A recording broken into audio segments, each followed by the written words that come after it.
I don't know that I would have called that one tonight. And I don't mean that I didn't think we had I didn't think we couldn't do it, but I just the way it kind of went from the snap, coming off of last week's disappointing loss on a short week, having as many guys out as we did, it was kind of nerve-wracking. Just seeing how some of those young guys would fit in, how we would, how we'd really be without Mike Warren kind of, being the catalyst for a lot of the things we do offensively, and without our starting right tackle that was kind of diagnosed on Wednesday that he wasn't going to be able to play.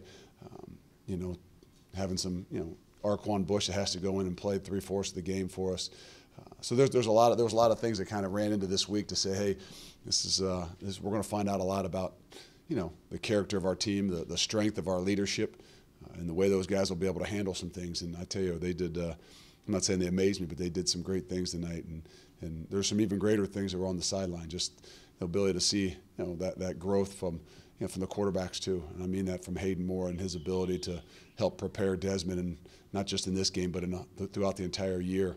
And to see those guys that were out tonight that really took pride in making sure that whoever was filling in for them, whatever they were doing, that they were going to make a difference in this game. And so I'm happy that the culture and the pride of that, what's upstairs in that locker room, not the athleticism, but the other things that last so long, really showed up tonight. And I think that's what, to me, makes me most proud. Not the whatever the score, 50-some to 56-6, or the 10 wins. It's those other little things that that came out of that locker room tonight that have me so excited. This senior class has been through so much. What are your thoughts on that group and what they've been through, what they've accomplished, and how they've helped get the program to this point? I owe them everything. I mean, to be honest, I grabbed a bunch of them in there in the locker room tonight just after this and said, we would not be even close to where we are without you guys. And I mean that from the three guys up front, and defensive line wise with Cortez and Cope and Kamani Fitz, and then the guys up front on the offensive line with Garrett Campbell and Kyle Trout. Garrett obviously has been 6 years, and he's had some guys thrown in the mix with him to try to bring along as a senior. Malik Clements, those kind of guys. I know that there's no way that we would be able to even bring along some of these young kids without those guys. Without those guys, if there was any bitterness, if there was anything sticking in the back of their mind about whatever our objectives are or were as a coach and for our program, it wouldn't look like this. And I think that's where I'm most proud that those guys have a lot of character behind them. And I think the University of Cincinnati means a lot more to them. And that's kind of what we tried to throw it on, to make sure that they understand this is about the University of Cincinnati. This is about you being proud of the program and where you went to school. And in order to do that, you're going to have to bring along a lot of young guys. And for those guys to know those young guys and year in, year throughout the entire season so far, I mean, I can't speak enough about them. Does Hayden Moore kind of exemplify that? I told him from the get-go, and I probably said I told him from when we first started this thing in camp, when we didn't know who was going to be the quarterback, and I sat those two guys down. And I said, your guys' relationship will be probably the biggest factor inside our locker room, outside of play or anything. However it's going to work out. Your guys' ability to handle, your relationship, you guys working together, truly putting the team above yourself, however it happens, will mean so much. And be honest with you, I think there's in lies where the strength of this team is right now, where the strength of this program is the selfless commitment of a guy like Hayden Moore, and his ability to stay positive and really truly help and want not just Desmond but the entire team to do well. No, it's okay. Do you allow yourself any personal satisfaction? Did you prove this in yourself? No, my wife just shouted. I said I didn't smile once as I walked down the steps coming in here. There's always little things that you're worried about, but no, like I said, it's not the 56-6 that I'm happiest about. It's seeing Hayden Moore go in there and do what he did at the end of the game. It's seeing those guys on the sideline when they go upstairs, or those guys on the sideline that are so happy for some of those guys that are in the game. Seeing those kinds of things are where the real growth is, because nothing's guaranteed you. I told those guys in there, you worked your butt off, we say 285 days, and it doesn't guarantee you 10 wins. It doesn't guarantee you a championship. What it guarantees you is an opportunity, to really be on a journey and have a journey that you'll never, ever forget.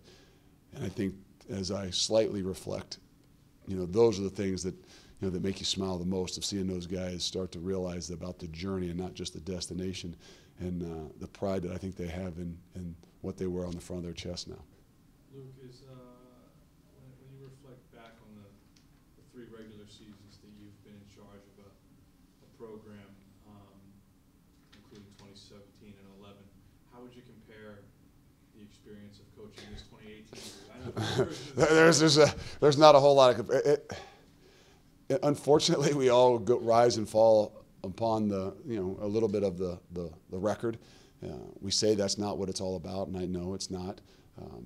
But I think the thing that's so gratifying so far is just to see the growth, and when you're in the midst of turmoil, whether it was the 11 or even 17 last year, where it was just, things were just constantly happening. I never had the ability to see any of the growth. In 11, it was more of how quickly can you hold the decay and the tear down. And then last year it was, goodness sakes, are we going to grow at all? I'm not even overly worried about the games we win. We won 4 games, and really, we were 1 play away from winning 1 game. We were 3 plays away from winning 1 game. And it wasn't that was kept you, swirling. It was, what is the growth of that locker room? What is the growth of these guys and our relationship? When's it going to show, and how's it going to grow? On the tail end of coaching season 2 here, what does the University of Cincinnati mean to you, and what has the city grown to mean to you? I think that's what I want our kids to understand, and myself as well. It's easier for an adult, for me, to kind of come in. I knew darn well when I walked in here I was going to embrace everything about the university, about the city, about the community. I wasn't worried about that. I was actually really excited about it. I've always thought that. I've always known that.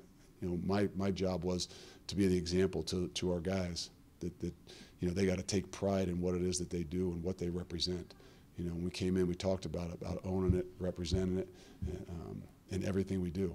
Earn it, own it, and represent it. You earn it from the get-go. You own it once you all of a sudden start to, deep down inside in your gut and your heart, you really start to love the place and what you're doing and who you're doing it with, and then you represent it. And when you represent it, I'm talking about from when you leave here on for your whole life.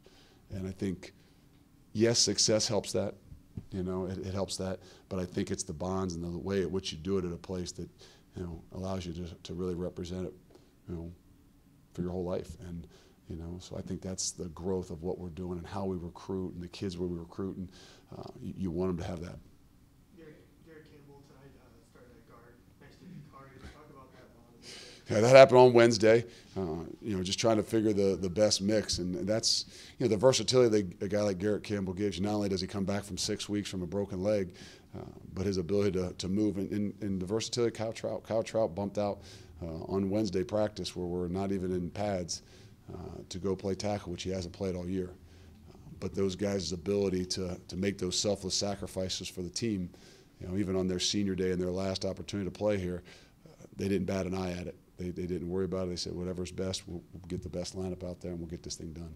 Did Khalil campaign you to get 200? No.